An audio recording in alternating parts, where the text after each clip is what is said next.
my first speech to the community was to say that we had many, many challenges. Mm-hmm. I was confident that we could, working together, we could meet those challenges.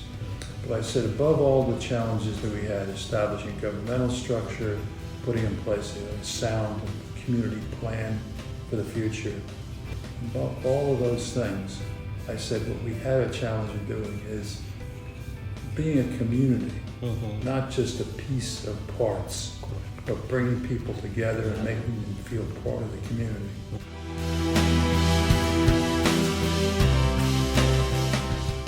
When something sad happens in the family or with us, many people get stuck in the loop. We avoid things, but we need to communicate. We need to ask the well-being of each other. We need to often talk. We need to spend time with each other without the barriers of privacy. That's interesting you said that, because maybe one of the approaches should be teaching parenting skills.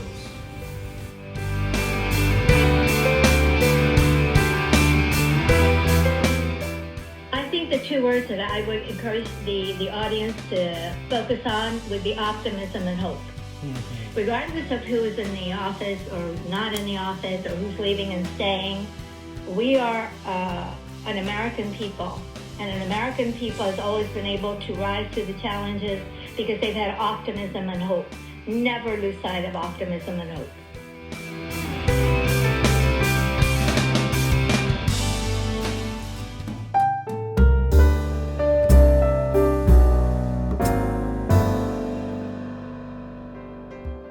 Hello friends. Today I am bringing you the concluding episode of our podcast series Culture in Action. Friends, this is Lakshmikant, the host from Master G's Purpose DEI Lab. With me, as usual, I have Azara Anna, the co-host from Global Peace Media. In this concluding episode, we have the privilege of bringing Mayor Peter Cantu of Plainsboro Township in New Jersey. Mayor Cantu has been in power for over 4 decades. Plainsboro has a population of about 27,000 residents and is one of the top 10 best places to live, with award-winning schools, 50% open space to live and breathe, and is home to renowned businesses. We believe that the Plainsboro community has some great stories around culture, diversity, and growth that many can learn from. What's your story, Mayor Cantu? And what do you want to leave behind for the younger generation? I think that to understand my story, I have to go back a little ways. Mm-hmm. And I was born in Manhattan, actually. Sure. In 1940, so I'm 84 years old. I was born of my parents. My father was a Spanish Basque, if you'll believe it. Mm-hmm. And my mother was a school teacher. My father, as I said, was background had been from originally settlers in Mexico, his ancestors, and my mother was the daughter of Irish immigrants, basically. Wow. So it was an interesting collection of That's people, right. basically. Absolutely. My father was a foreign sales manager for a number of years. That his career was, he was, number one, he had served in the First World War in France as a Marine, had volunteered at 18 years old and went through that. He then, over a period of time, became a foreign sales manager. He had very, very strong language skills. He spoke 5 or 6 different languages. Wow. That assisted him in his business dealings. Unfortunately, things interrupted his career. The Depression in 1929, and that was one thing that he weathered that for a few years, traveling extensively in South America, while my mother was here in New Jersey, in Bergen County, actually. But in the early 30s, it became, the international situation was so bad. Right. He came back into the country and worked out of New York City as a sales executive. My mother, unfortunately, I'm one of 4 kids. I'm the youngest of 4 kids. Mm-hmm. I have 2 older brothers, had 2 older brothers and an older sister. Mm-hmm. I was 10 years younger than my nearest sibling. My mother unfortunately passed away when I was 2 years old in 1942. So my father was left with 4 kids, 3 teenagers and a 2-year-old. Fortunately, my aunts were generous enough to, in Pennsylvania, my mother's family, she was one of 7 girls, basically to say that let him come and live with us until he's eligible to go to school. So I went back and forth between North Jersey and Pennsylvania and lived with my aunts and grandmother for a period of time. And then when I was eligible to go to school, I moved back into Bergen County and spent 8 years in parochial school in Richfield, New Jersey. So that takes you up to that period of time. In 1955, my father remarried, but he didn't remarry until I was about 13 years old. And then he decided that he could commute better from this area than from Bergen County into New York. So we moved down here. He moved down here. My other siblings by that time had left the house. Right. And so it was me, my stepmother, and my father. Mm-hmm. We moved to Plainsboro. Moved to Plainsboro in 1955. I was a 15-year-old, and Plainsboro, you cannot imagine the change it was for me. Mm-hmm. At that time, Plainsboro was a community of about 1,200 or less people. Mm-hmm. They used to joke about having more cows than people. So I had come from a relatively urban environment in North Jersey, and this was a shock. Correct. Completely. But you adjust as a kid. You adjust quickly, and it was. I used to kid people and say I couldn't sleep at night because it was so quiet. No buses going by, no cars. So it was interesting. So I lived in the house with my father and stepmother until 1961. In 1961, I had met a local girl here in Plainsboro. Interestingly enough, I met her. She was riding with 2 of her girlfriends on horseback up Plainsboro Road. And she was a teenager. I was a teenager. Sure. On horseback, actually. I used to kid her about it. I said, I thought you were Dale Evans or one of those cowgirls, you know. Correct. So we married in '61, and we had a good friend in Princeton that wanted us. She had an apartment available, and she wanted us to move into that apartment. Gave us a good deal. We moved to Princeton and lived in Princeton for 5 or 6 years. I had 2 children there, and my father passed away in the '60s, and my stepmother didn't want to keep the house. It was a big piece of property here in Plainsboro. She would prefer not to have it, so she lived with us for a while and sold us the house. And so that was my reemergence into Plainsboro Township. I involved myself in a number of community activities. I was a young parent, involved in Little League and all the things you get involved in the fire company and a whole bunch of other community activities, and became increasingly interested in the town and what was happening in the town. Plainsboro in 1971 was still basically a farming community. Correct. The center of Plainsboro activity really was probably the Presbyterian Church here. Okay. Yeah. It was where there was a lot of activity. It was the place where people would convene and meet. Right. There was very little diversity in the community. I came here. I was one of probably 3 Catholic families in the community. Oh wow! And I think there was 1 Jewish family in the community. Aside from that, it was pretty much the old guard, I guess you'd call it. Sure. Fortunately, I had married a girl that was born in a farmhouse in Plainsboro, so it gave me some legitimacy in the community, as opposed to just being a newcomer from up near New York. I actually had some legitimacy because of my wife, so to speak. So I became increasingly involved and interested in what was going on in the community. In 1971, the township government here approved a massive development. They approved 5,000 apartment units and several, couple million square feet of non-residential development. I had been a voice for good planning. I had petitioned that they not make that approval until they had a master plan in place for the community, which spoke to a broader understanding of what the future would hold for us and the ability to be able to establish specific goals for the community and to put in place ordinances that would meet those goals.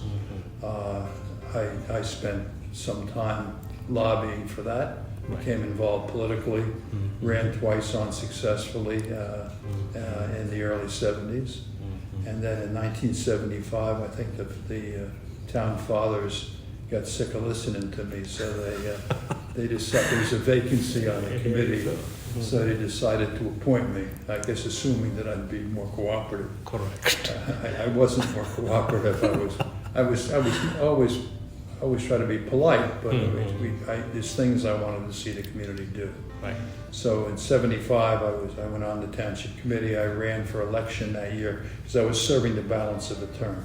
I ran for election to the town committee, elected in 1975, and since then I've served continuously on the township committee through must be 17 terms, I guess, 3-year terms. Yeah. 1977, we took control politically of the township committee, and I was selected to be mayor. I've served in that position pretty much continually. There were some breaks in it, but I've served for over 40 some years. I think it's now about 42 years, 43 years. It was interesting. You talk about transition. There's been a couple transitions here. The first transition was the transition to growth. Correct. The approvals that were granted to the for growth in that early 1970s really were done with little understanding of what the impacts of that growth. We had no governmental structure. We no understanding of the impacts that it was going to have on our infrastructure. None of that was in place. So when I became mayor in 1977, my first speech to the community was to say that we had many, many challenges. I was confident that working together, we could meet those challenges. But I said, above all the challenges that we had, establishing governmental structure, putting in place a sound community plan for the future, above all of those things, I said what we had a challenge of doing is being a community, not just a piece of parts, but bringing people together and making them feel part of the community. And I said, we're going to establish goals to make that happen, which we did. Small things, but we did some things that I think we're still proud of. We established a Founders Day celebration. So as new people came into the community, they felt welcome. They had an understanding of the history of the community, and they had a place to gather at least once a year where they came together as a community. We established a number of other things. We established a newsletter. We thought that communication was vital. If you were going to have a community that worked together and understood one another, you had to have the ability to communicate. So we established a newsletter for folks. And over the years, we've done a number of other things. We municipalized the library here in Plainsboro. At the time, it was a club, and it wasn't a municipal library. We made it a municipal library, and since then we built two new libraries. And I say that because that's such an important thing for this community. It represents the new library, represents the largest capital investment we ever made in Plainsboro. That's right. And it was done consciously, not because it was going to be a depository for books, because it was going to be a community gathering place. Got it. And today it serves that role. Right. It serves the role, not just, but it serves the diversity in this community, and serves it very well. You know, I'm on the library board, and we're proud of what we've been able to accomplish there and continue to accomplish. So it's those kind of things that we did. Basically, I say we went through two transitions. One is the growth transition, and I guess one is the diversity transition. Right. But think as a result of what we did and learned going through the growth transition, it made the other transition Easy. sort of seamless. Because I don't run into people that complain about Plainsboro not being a welcoming community. Correct. I run into people that celebrate the diversity, and as do we. We celebrate that diversity. Every time I speak in public, I talk about that. And it's. I think it sends a message Right. to people, and I don't see problems that many communities face. I don't see that today. We established Human Relations Council some time ago, but when we established it, I sat with them and I said, you got to understand, I'm not looking to establish a Human Relations Council that looks for problems. Right. I'm looking for a Human Relations Council that celebrates our diversity and is positive in their approach, because anybody can look for problems.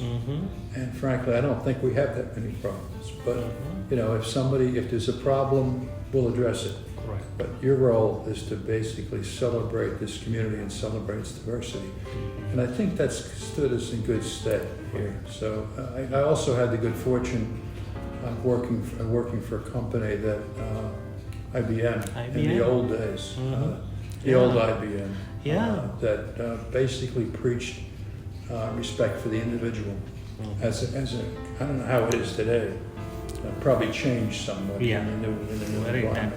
But at the time, I spent 30 years rising through various ranks from a factory worker up until to be a functional manager with them. And when I left, basically, I left under a program that they had across the country, and it provided me an opportunity to do other things. But it was a wonderful education, and it taught me a lot of business skills that basically I've used in life. What do you expect out of the younger generation, students? I'm an optimist, and I try to maintain, and I do maintain a pretty positive attitude about most things. I had the opportunity this past Sunday. They had a program over in the Wyckoff House, put on by the people over there. And the program was to try to bring people in that had a long history in the community. So they invited my wife, and my wife said, I'm not going if you don't go. So the two of us went, and there were 4 or 5 other folks that were in their 80s, as I am. So we sat at a round table, and it was full of young people that had a genuine interest in hearing about the history of Plainsboro and how the community was when we were growing up. So it's and they just seem to be a genuine interest and a kind of liveliness among these kids. So it's those kind of things that I guess give you some hope. 100%. The one area that really troubles me is the leadership at a political level. At a national political level. And I don't want to be political about it, but it's just, consider one of the things that I tell folks that I have a very low tolerance for is dishonesty. Right. And when you see it practiced all the time at a political level, it's very troublesome. Right. And I don't know how I don't know how you deal with that other than to educate people that that's not something that you should be writing. And it doesn't, in the long term, it shouldn't serve interests of the community. In one of the podcasts, we talked about the polarization in the communities. People belong to both parties. Now you touched that topic a little bit. Most of these supporters of both political parties, they think the others are threat. They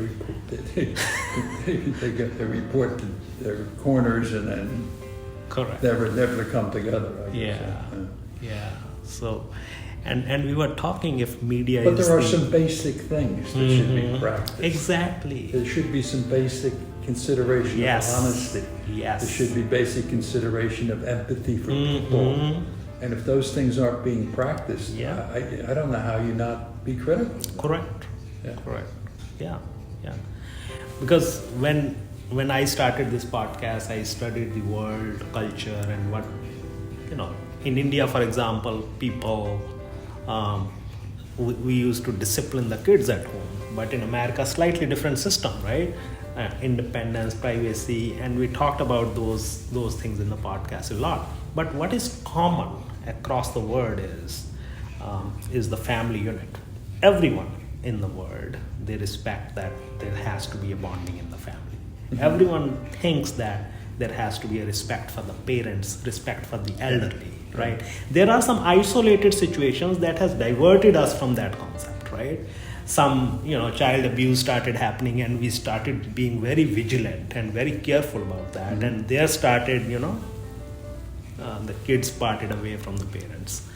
So we are trying that. Those are isolated situations, but we still need to embrace all those core cultural values and moral values in the society. You see that breaking down in this country?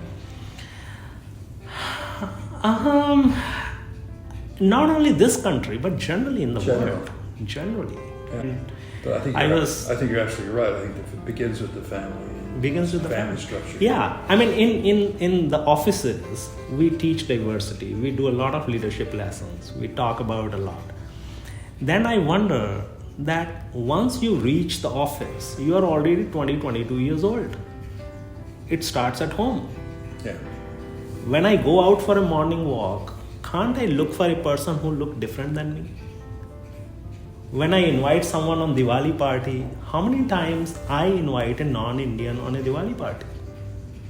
Right? So if kids are not looking at home people other than what we look like, how will they know? How will they practice that in schools? How will they practice that in office? Yeah. So those are some of the practical tips I think could be useful. In the schools, why can't we have the white table and the black table and the Asian table? Why people are sitting like that? Why are they separated? Yeah, why are they separated? By choice? By choice. Yeah. But why are they making that choice? Because it starts at home. How do you address within your own cultures that there exists prejudice? I feel like when you're younger, you don't really notice difference in culture and everyone's the same and you go and speak to everyone. But as you grow older, people keep telling you about, oh, don't treat that person differently, don't do this, don't do that. And then you're more aware of it. And then because you're aware of it, you sort of distance yourself from them. That's what I'm seeing in my own experience. But I don't know how we can remedy that. My wife stays at home. And I'm not saying that everyone should stay at home. It worked well in my families for my children's growth, both of my daughters. And people come and they talk to Darcy, Noemi, the older one, she became a doctor. They are like, how? How did you do it? There are so many things we don't do. And that's the reason. We do not spread negativity, negative thoughts. We are not around negative people.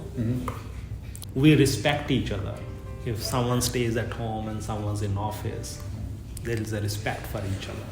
But that's interesting you say that, because maybe one of the approaches should be teaching parenting skills. Let me come to Azara. Do you think culture is in crisis? We are hearing from the mayor, he is feeling very positive, very optimistic about, and good stories we learned. What's your take from media perspective? You are in the field all the time. Do you think that our younger generation is doing what they should be doing at this point? Okay, certainly you used the word abysmal, and that is a perfect sort of word to describe where we are now as a society in general, because you've got half of the country thinking one thing, you've got the other half thinking something else, as we saw in this past election, where nobody was talking to anyone, even in families. You talk about families. I know so many people who were very divided on their stances, whether it's, one set of values was best to go forward with, or the other set of values. And some of these family members are still not talking to one another because each one was trying to persuade the other one, to vote their way. etc., etc. So yes, we are a country and a culture in crisis. Absolutely. How we got to this point is a really very complicated discussion, and certainly not just in a simple answer can one say, how did we get to this point? But it seems to me that social media absolutely has had a vital role in dividing people. Yes, it's valuable. We get information, all of that. But if people are, as you say, stuck to their phones all day long, and even at dinner time, they're stuck to their phones. They're not looking at anybody. They're not talking to their families. And young people, in particularly right now, feel isolated. On the one hand, they feel isolated. On the other hand, they're really still stuck to their phone and not really communicating with anybody on the outside. Just walk down the streets, right? You'll see everybody, not just the young people, but everybody, Agree, Azara. Also agree with Mayor Cantu, who is optimistic and witnessed better communication between the younger generation and the elderly, or among diverse population of students. I recently saw the film media has started focusing on this aspect a bit. I was watching some TV serial or a movie, father-daughter conversation, daughter asking Dad, why didn't you tell me that your father passed away? Father's response was, I didn't want my daughter to be sad too, when she has her husband, kids, and work to deal with. Daughter beautifully said, but Dad, that's the thing. Us not communicating is the burden or the sadness. I feel a burden of not being close to you, especially after Mom passed away. She was the glue in our family, keeping all of us together and communicating. I could immediately, Azara, relate it with my family. My mom was the glue, and now my wife is a glue with our local friends and families. I try to be a glue with my siblings after my mom passed. The moral is, when something sad happens in the family or with us, many people get stuck in the loop. We avoid things, but we need to communicate. We need to ask the well-being of each other. We need to often talk. We need to spend time with each other without the barriers of privacy. I saw some hope when I watched that. And I wish that media helps in creating that environment at home. I hope I've been helpful. Oh yeah, absolutely. I think the two words that I would encourage the audience to focus on would be optimism and hope. Mm-hmm. Regardless of who is in the office or not in the office or who's leaving and staying, we are an American people. And an American people has always been able to rise to the challenges because they've had optimism and hope. Never lose sight of optimism and hope.